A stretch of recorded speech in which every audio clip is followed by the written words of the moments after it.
Xin chào và chào mừng các bạn đã trở lại với phân tích game. Trong video này, mình sẽ đem đến cho các bạn câu chuyện trong tựa game The Callisto Protocol, một trò chơi kinh dị sinh tồn mới ra mắt cách đây vài ngày và được phát triển bởi đội ngũ đứng sau sự thành công của series game nổi tiếng Dead Space. Điều này khiến cho bối cảnh và gameplay của Callisto Protocol sẽ mang nhiều nét tương đồng với Dead Space. Vẫn là một nhân vật rơi vào vòng xoáy âm mưu và phải cố gắng tìm cách giữ mạng sống tại một hành tinh chết. Tuy là một sản phẩm được kỳ vọng cao, nhưng Callisto Protocol vẫn có nhiều vấn đề về nội dung và gameplay khiến nó nhận nhiều đánh giá không tích cực trên Steam. Câu chuyện trong Callisto Protocol lấy bối cảnh ở một vũ trụ tương lai vào năm 2320.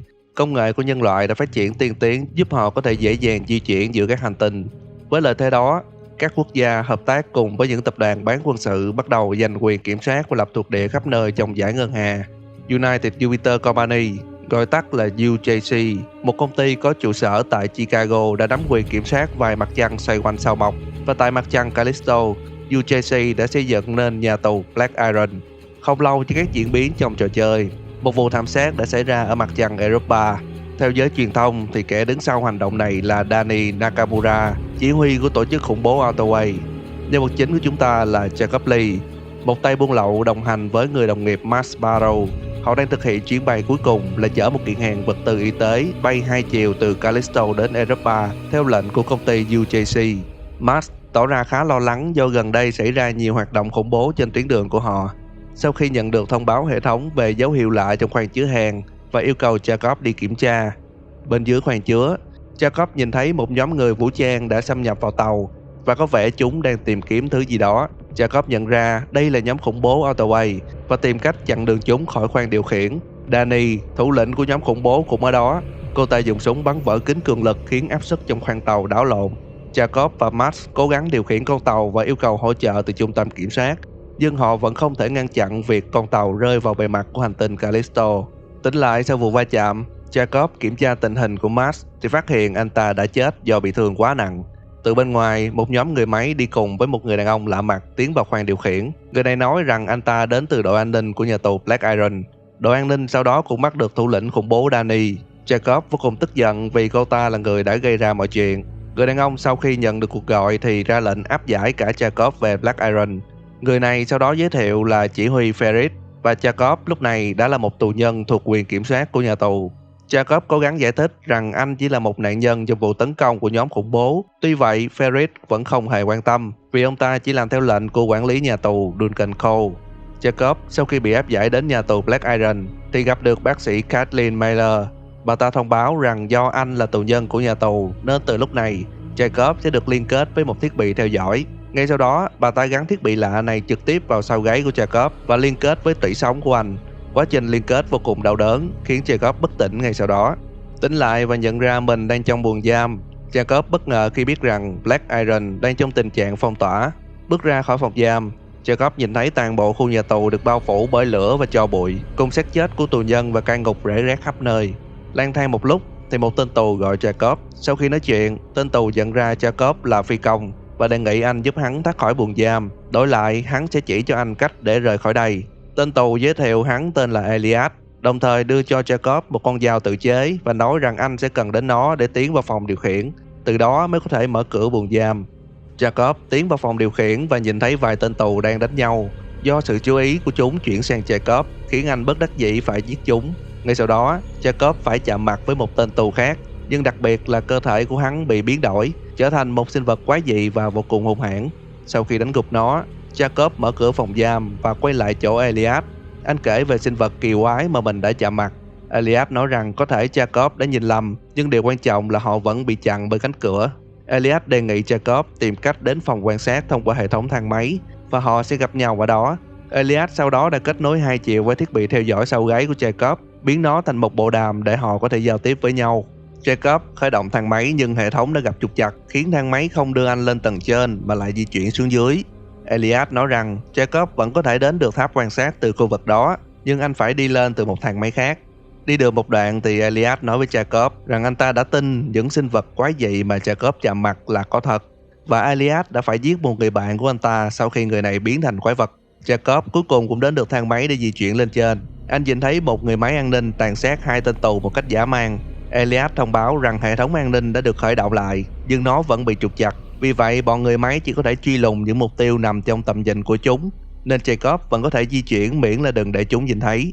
Jacob bò đến được khoang vũ khí, nhưng nó đã bị tấn công, khiến anh chỉ thu thập được một cây ba tôn điện từ xác của cai ngục. Jacob đến được phòng quan sát, nhưng bị phát hiện bởi chỉ huy Ferris.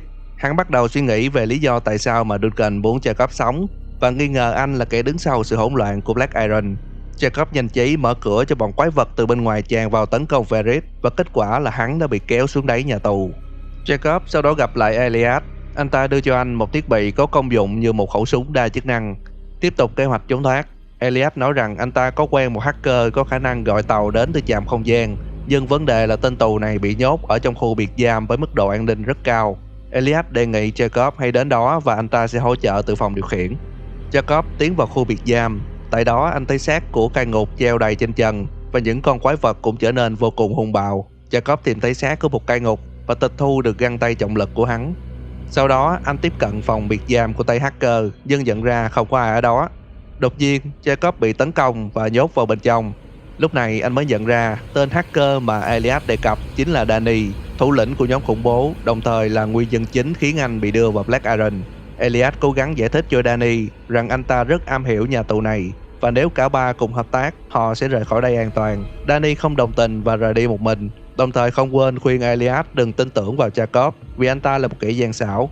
Ngay sau đó, nhà tù đột nhiên khởi động giao thức cách ly, khiến phòng giam mà Jacob đang đứng trở thành một thang máy đưa anh xuống khu vực sâu hơn của nhà tù. Elias nói rằng Jacob vẫn có thể đến được chỗ anh ta thông qua phòng xử lý rác.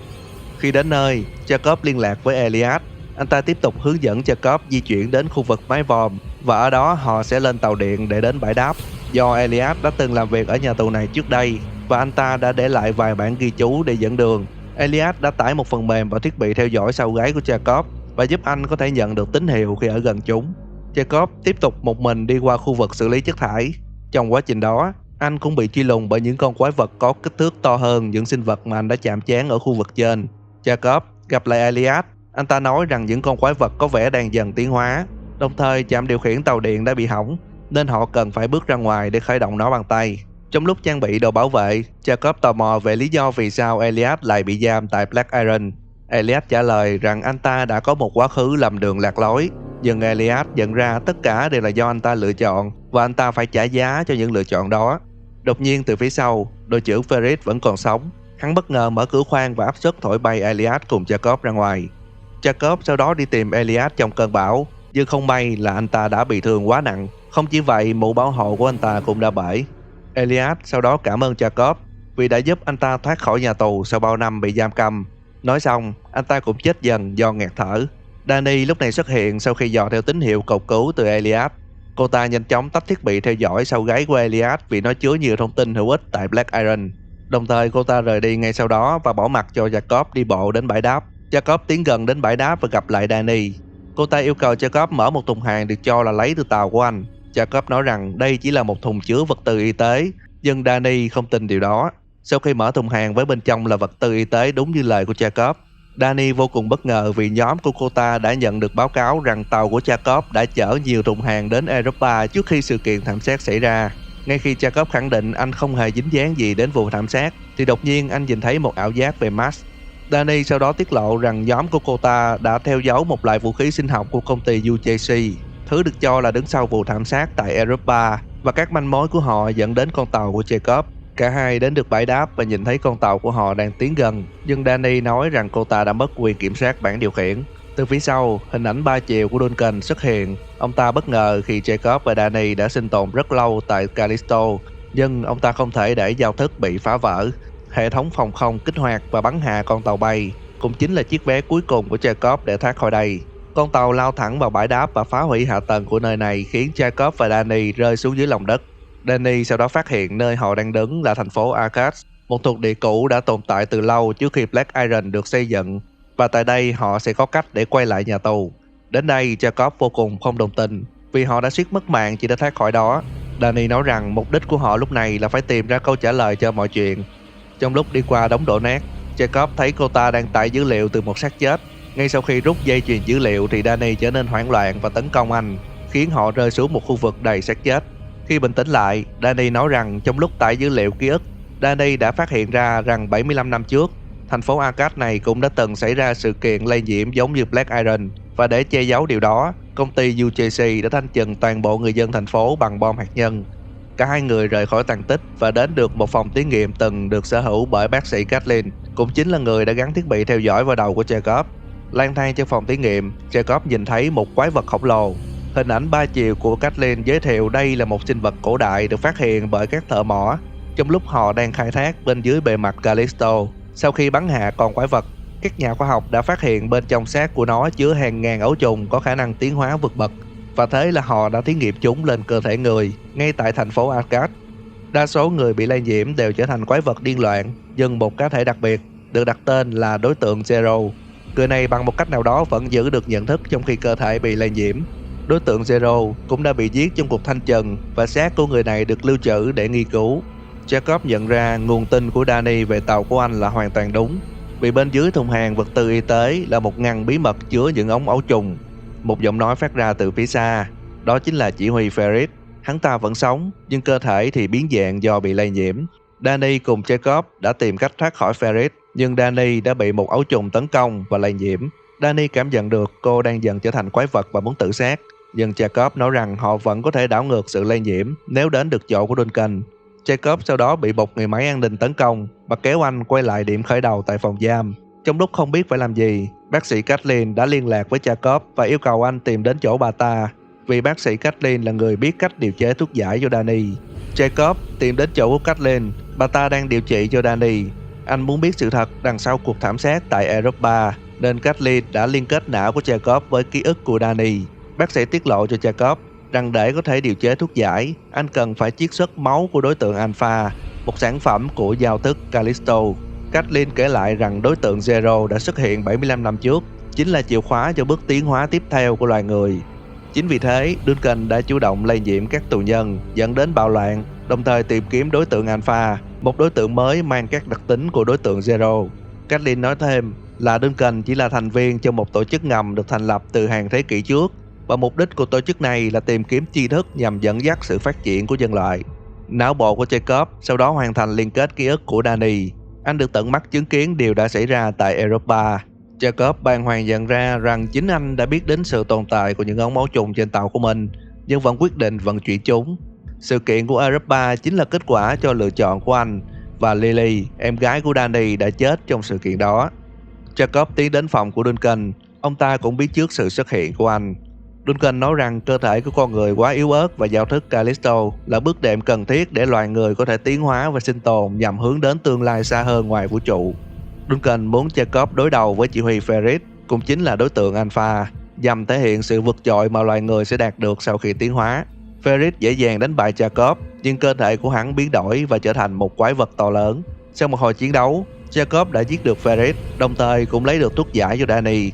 Duncan lúc này xuất hiện và bắt đầu thuyết phục Jacob rằng ống thuốc giải mà anh cầm trên tay là chìa khóa dẫn đến sự tiến hóa hoàn hảo, và nếu Jacob để nó lại cho ông ta, anh sẽ an toàn rời khỏi Black Iron.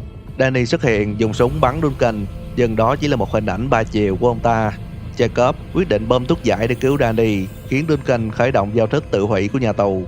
Jacob và Danny chạy đến khoang cứu sinh và nhận ra chỉ còn một tàu cứu sinh ở đó. Ngay lập tức, Jacob nhanh chóng đẩy Danny lên tàu và quyết định hy sinh bản thân ở lại Black Iron. Jacob nói rằng anh sẽ không trốn chạy khỏi sự trừng phạt về những điều mà anh đã làm. Con tàu cứu sinh rời đi cùng lúc mà Jacob chuyển dữ liệu đến não của Danny. Cô bất ngờ khi thấy rằng trong lúc hỗn loạn, Jacob đã âm thầm đưa cho cô bằng chứng để phơi bày những hoạt động vô nhân tính của công ty UJC. Sau khi giao thức tự hủy kết thúc, Jacob lúc này vẫn đang cố gắng sinh tồn tại nhà tù. Anh bất ngờ nhận được hình ảnh 3 chiều của tiến sĩ Kathleen.